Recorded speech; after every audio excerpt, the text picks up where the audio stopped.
Welcome everyone to another Pixelated review. I'm your host, Pixelated Jordan.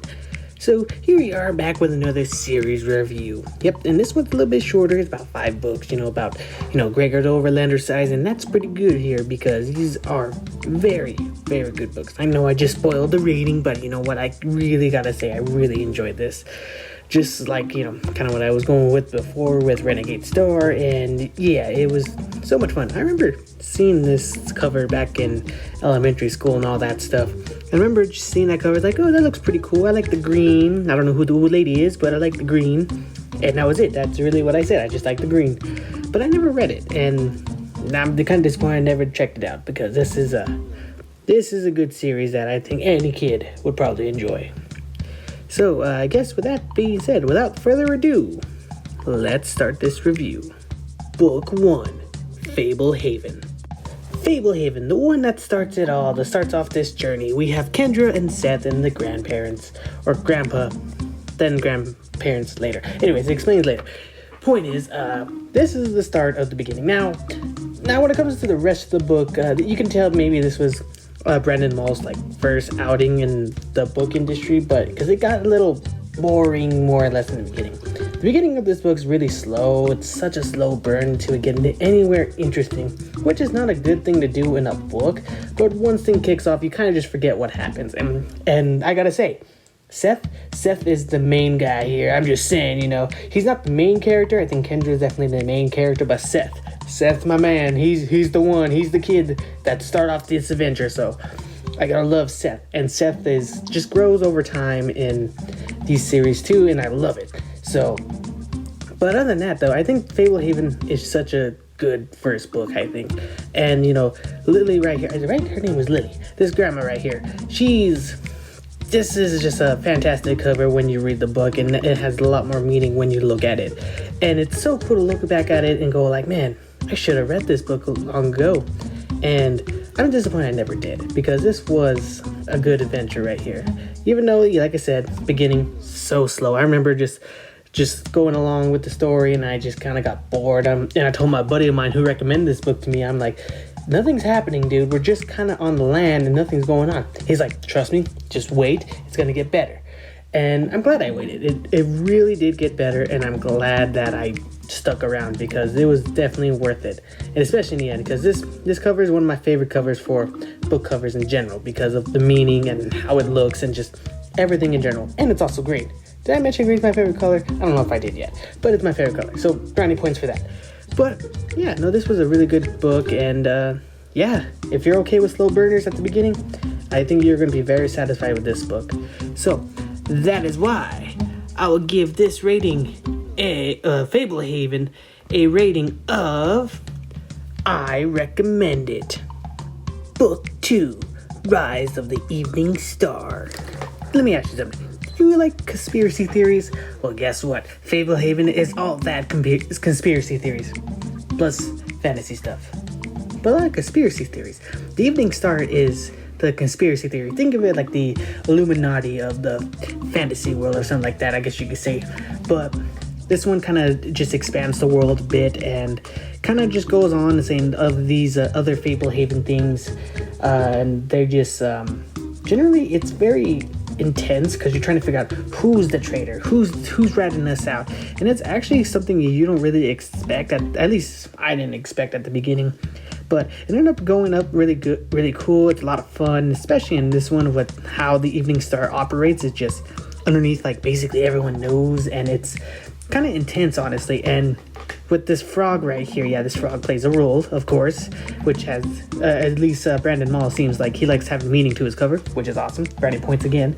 But yeah, this one was a fun adventure, and Seth definitely is my highlight again, because Seth, I think, has some of the best action pieces and just general kind of attitude towards the book like this. Kendra, she's good at the protagonist role, but I don't know, I connect better with Seth than I do with Kendra. Though she was definitely the savior of the last book and still is, but we're not going on with that.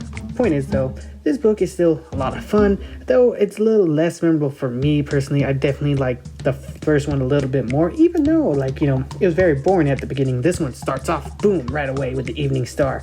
And the reason why they had to go back to Fablehaven, a little contrived, but it kind of made sense in the end. But I really like this book. This book was still fun, still enjoyable. Fablehaven is still a fantastic book. So that's why I'm giving this a rating of, check it out, Book 3, Grip of the Shadow Plague. So once again, we are going to talk about the thing that shall not be named, because I read this during that time again. So that was nice, but it was different, of course, and I did like that. And also, time travel is introduced. Didn't expect that, but it's in here now, and it was really fun, I gotta admit. And the centaurs, I don't like centaurs, by the way. Now after this book, I don't like centaurs. They're mean, they're prideful, and I don't like them. So yeah. And then but the big thing I really like is Seth again, of course, right? Seth again. But Seth had a lot more to do in this book. He got new abilities and stuff like that. It's really a lot of fun, and Seth just doing that is just awesome.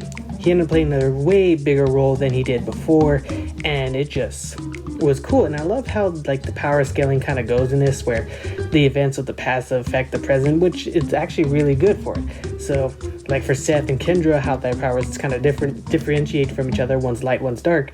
It's very good, and I really like that. And Seth just absolutely killed it in this one. And then the book itself, though it's a bit slow, like kind of like the first one was, I still enjoyed it, but I found it just a little less memorable than I did like the first, but still really good.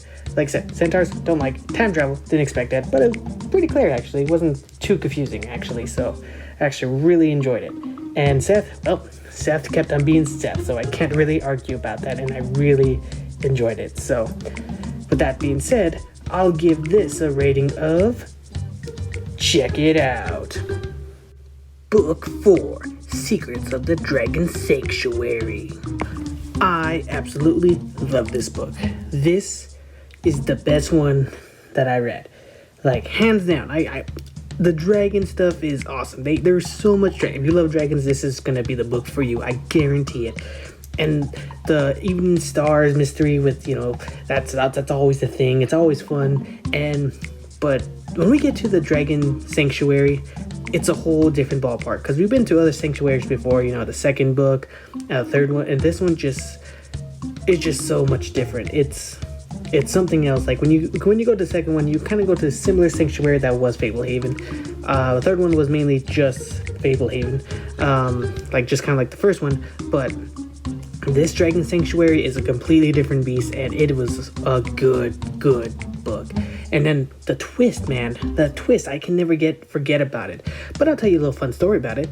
I was in the middle of the story, right? I'm like I think I'm near the end of the story actually, and I was talking to my buddy about it because he read the book, and I was like, yeah, I'm over here. This guy's really cool and all that stuff. Oh, did you get to this part yet? He spoiled something for me right off the bat, and I was furious.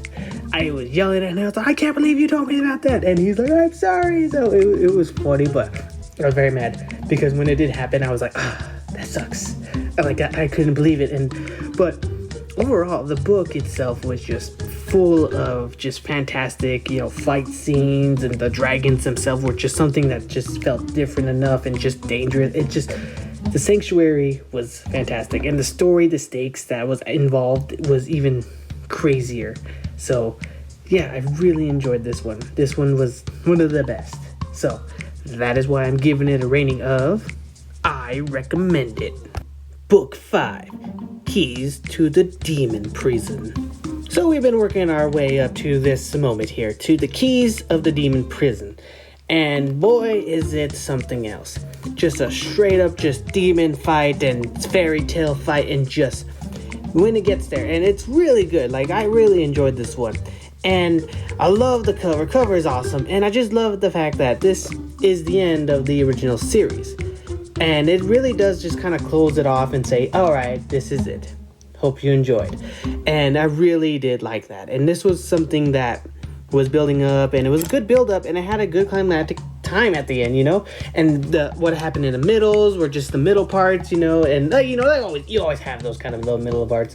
And honestly, I'm very disappointed myself for not finishing this, back in, I think elementary school. I think I saw this, but yeah, I suck, like I didn't read it. I didn't check it out. I should have. And honestly, I wish this was a movie. Like, the whole 5 series of this, I hope it was a movie. I wish it was a movie. Now, it's not. And it sucks because it's so good. But maybe, future. You never know.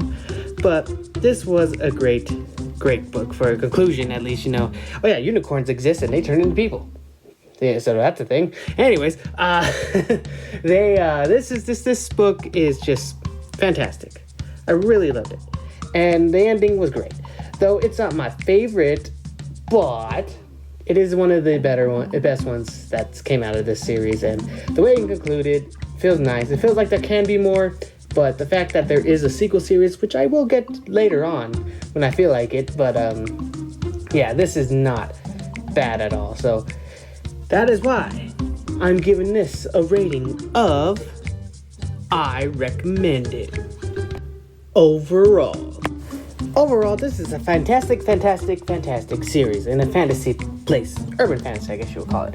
But this was fun. And I had so much fun. This rivals Gregor the Overlander for me. This rivals Harry Potter, in the movies. This rivals so much that I've read recently.